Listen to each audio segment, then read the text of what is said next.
Bonjour, je suis ravie d'être ici avec vous sur la chaîne de Webador pour vous partager 7 conseils indispensables pour faire marcher votre projet de boutique en ligne. Moi c'est Mathilde, j'anime la chaîne YouTube Futur Fab qui accompagne les créateurs, les entrepreneurs du faire à mieux vivre de leur activité. Conseil numéro 1, trouver une niche.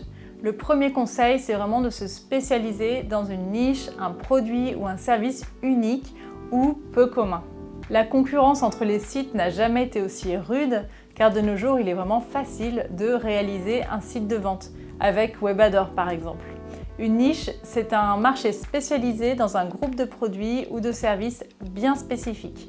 N'hésitez donc pas à vous spécialiser. Pour trouver votre niche, pensez toujours à un produit avec lequel vous avez des affinités.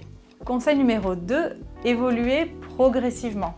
Au départ, quand vous vous lancez, concentrez-vous sur quelques produits phares afin de limiter la logistique, le stock et tous les frais liés à un catalogue très important. Vous pourrez ainsi évaluer les produits qui marchent, ceux qui ne marchent pas et trouver votre clientèle. Vous adapterez ainsi au fur et à mesure vos investissements vers les produits qui vendent le mieux.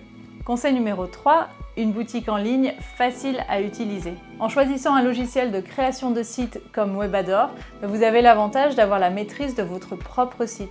Vous ne dépendez de personne d'autre. Webador étant spécialisé dans le commerce en ligne, vous savez que vous aurez une boutique en ligne professionnelle contenant toutes les fonctionnalités qu'attend un utilisateur d'un site de commerce en ligne de nos jours. Enfin, les tarifs étant très avantageux, les frais d'investissement sont vraiment limités. Il est important que vos clients puissent naviguer de manière fluide sur votre site et qu'ils identifient tout de suite ce que vous proposez. Aussi, veillez à proposer un site le plus lisible possible.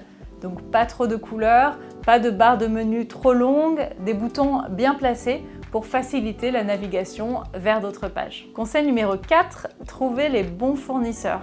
Alors cela peut paraître évident, mais il est essentiel de toujours rester bien informé des prix des fournisseurs et des délais d'approvisionnement. Que vous soyez revendeur ou créateur, inventeur ayant besoin de matières premières, choisissez toujours avec soin vos fournisseurs et partenaires. Conseil numéro 5, augmentez le trafic des visiteurs. Vous pouvez proposer des produits géniaux, avoir un site internet magnifique, mais sans visiteurs sur le site, vous ne vendrez rien. La première chose à avoir en tête, c'est qui est votre public idéal. Car une fois que vous aurez identifié votre client idéal, vous aurez aussi identifié la localisation de ce client idéal en ligne. En effet, les réseaux sociaux sont consultés et utilisés par des publics bien spécifiques. En suivant les conseils 1 et 2, il vous sera plus facile d'identifier le public parfait qui sera intéressé par vos produits et aussi de trouver sur quelle plateforme il évolue. Attention, cela prend du temps, cela demande un engagement régulier sur les réseaux et il faut compter souvent plusieurs mois avant d'obtenir des résultats concrets. Nous proposons une vidéo détaillée à ce sujet, donc je vous invite à aller la voir. Conseil numéro 6, tenir ses promesses commerciales. Comme pour un commerce classique, tenez toujours les promesses que vous annoncez sur votre site. Pour un commerce en ligne, l'un des aspects les plus importants, c'est par exemple la livraison. Donc livrez vos commandes rapidement. Il n'y a rien de plus frustrant pour un client que d'attendre un produit qu'il a déjà payé. Rendez-vous disponible pour vos clients, montrez-leur que vous êtes attentif à leurs besoins.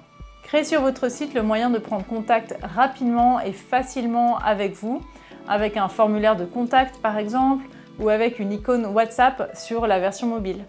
Conseil numéro 7, adoptez le bon état d'esprit. Le succès d'une entreprise, c'est 20% de stratégie et 80% d'état d'esprit. Un bon entrepreneur est un éternel étudiant qui ne se repose jamais sur ses acquis et qui tire les leçons de chaque expérience vécue. Donc formez-vous, suivez des séminaires, lisez des revues spécialisées, rencontrez aussi d'autres entrepreneurs et vraiment croyez en votre succès. Si vous doutez tout le temps de vous, si vous pensez que vous n'y arriverez pas, effectivement, il y aura plus de chances que ça ne marche pas. Durant votre aventure, vous allez rencontrer des problèmes, avoir des mauvaises surprises, mais ce sont ces expériences qui feront de vous une personne avisée et surtout un micro-entrepreneur qui a réussi. C'est tout pour cette vidéo, je vous invite à en regarder d'autres et à bientôt. Bonne chance pour votre projet.